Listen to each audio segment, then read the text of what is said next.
Okay, you're looking at N1H1.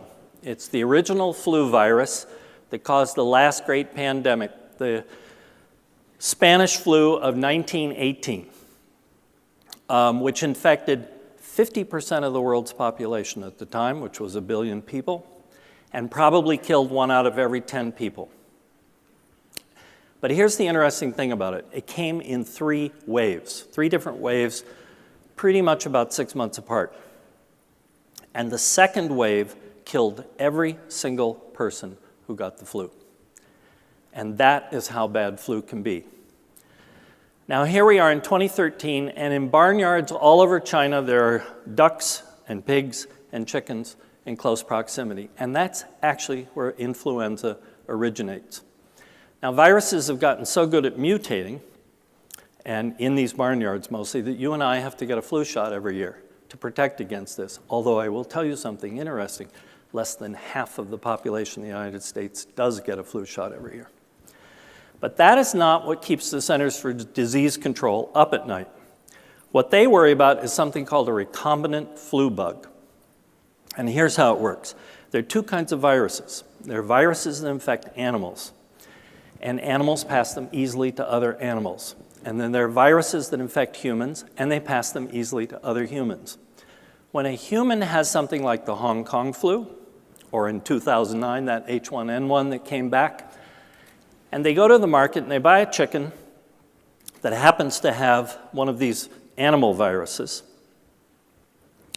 and they take it home and they don't cook it properly, and they eat it, they get the animal virus. And now inside that person are 2 kinds of viruses. A virus that transmits easily from human to human, and a virus that transmits easily from animal to animal. But in almost all cases, that animal virus is far more toxic and far more of a killer. Now, in just the last few weeks, a new very deadly animal flu called H7N9 has popped up. About 100 people are infected, a lot of them have died. And this is one that the CDC is really worried about. And we could be looking at another worldwide pandemic like the Spanish flu if a human being who has a human-type virus that transmits easily to people happens to eat one of these animals. Now, there are solutions to this, but we live in a very different world from 1918. There are 80,000 commercial jets that take off every day full of passengers. It would take a flu virus about 2 weeks to circle the globe. Private producers cannot make enough vaccine fast enough to save us. The only thing that we can do is what the Australian government has done, which is to create laboratories that are ready to go on a moment's notice to create vast quantities of flu virus. We should do this. Second, we need to make a simple dipstick test. You go to the drugstore, you buy a swab, you put it in your mouth. If it turns blue, you have the flu. How many times have you gone to the doctor? Do I have the flu? Do I have a bacterial infection? Half the time they don't even know. When a pandemic comes, you want to know if you have the flu, and you will not be able to find a doctor. Thirdly, we need to invest in a really good public health system. We've actually been firing about 50,000 public health workers in the last 3 years. 40 or 50 years ago, this country built thousands of bomb shelters because we thought nuclear war was a real threat. If we can do that, we can build a public health system that will take care of us in a pandemic. Number 7. Isn't that beautiful? That's a mass coronal ejection coming off the sun. It makes something called a solar flare look like kindergarten. It shoots uncountable numbers of atoms that have been broken apart into little particles and radiation out into space. Almost all of these blasts miss the Earth because the sun is like this huge yellow beach ball in space, and we're like this little tiny BB at the end of the auditorium. So no matter which direction the sun sends these out, it's very unusual for us to get a direct hit. However, it happened last August, and it happened a month ago. And you would not have been wanting to fly and been in an airplane at that time. In 1859, a coronal mass ejection took the brand new US telegraph system and basically melted it. It started fires, it shocked the operators, and the wires disappeared. Most of the time, our magnetic field and our atmosphere protect us from coronal mass ejections. But a severe direct hit would take out the entire world's power grid at once, and all the satellites in orbit, plunging us essentially into a 19th century existence. It would take 20 years to restore half the grid because we do not have backup. Try to imagine life without electricity. Almost all cities would become uninhabitable. We build skyscrapers 80 stories high and up and 2 stories underground. We need to create safety zones beneath our buildings. We should be building down 8 stories for every 80 stories up, and we should make that part of our building code. The state of New Jersey is rebuilding 20,000 bridges in the state because they know there will be a massive earthquake on the East Coast sooner or later. If we can do that, we can have different building codes for our buildings. We should also view transformers and wires as vulnerable and expendable, and we should have hardened underground power plants ready to go in an emergency.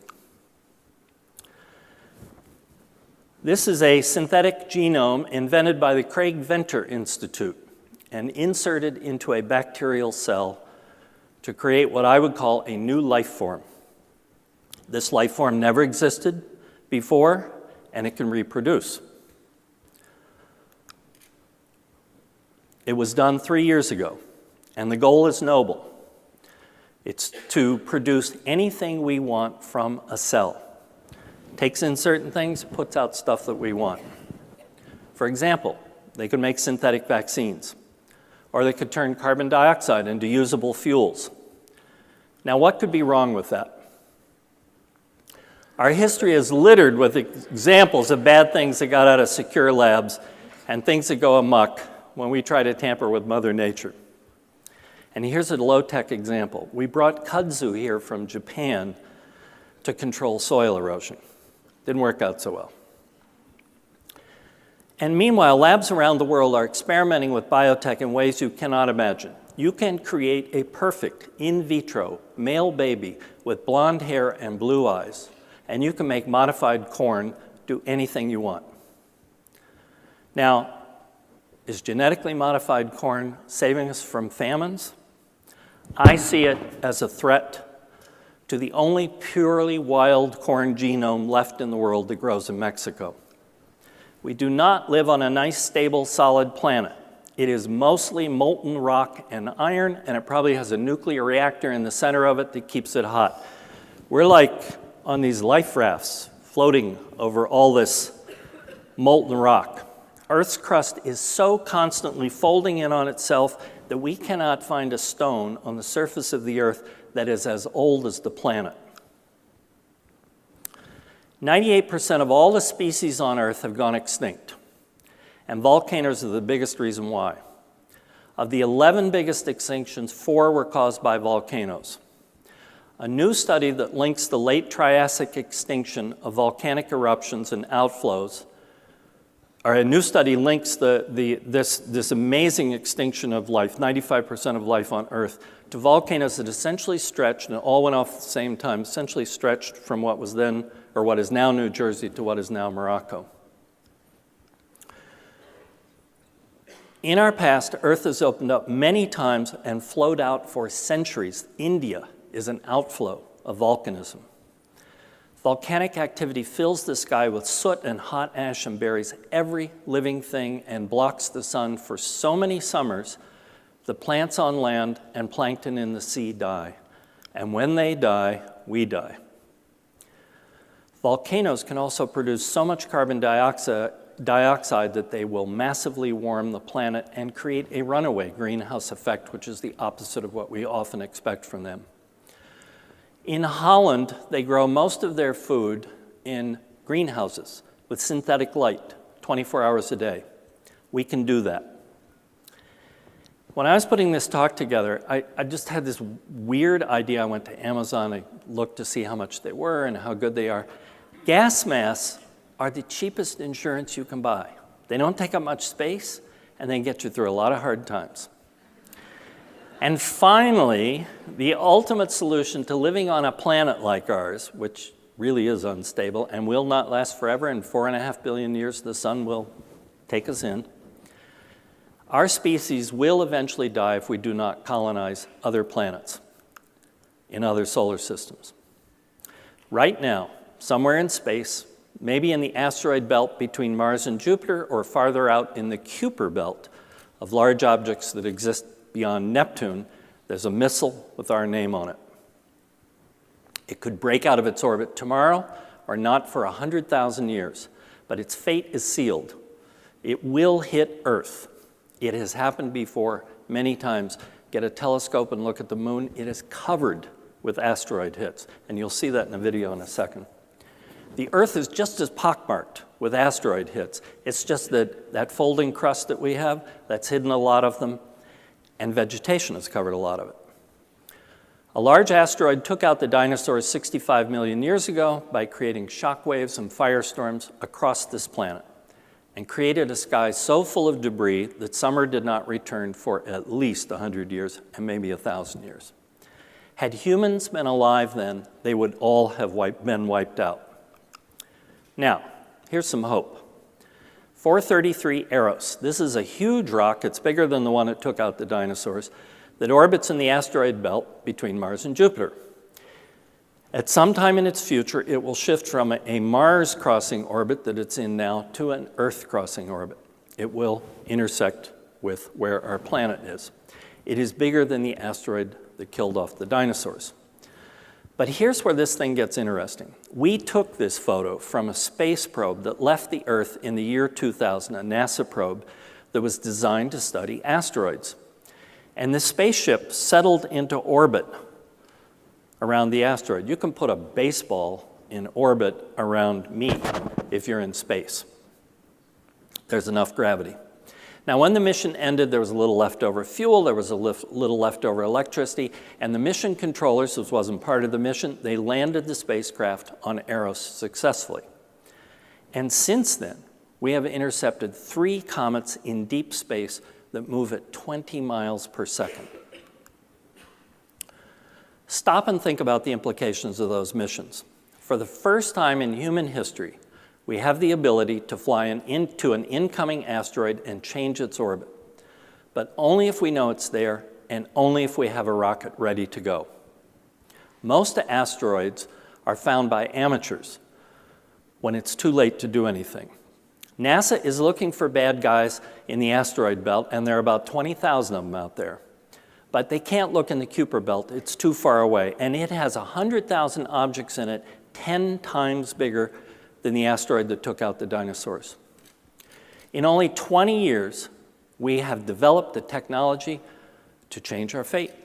We can intercept an asteroid and we can take it out of play. One day, you or your children or their children's children will wake up and this news will be real.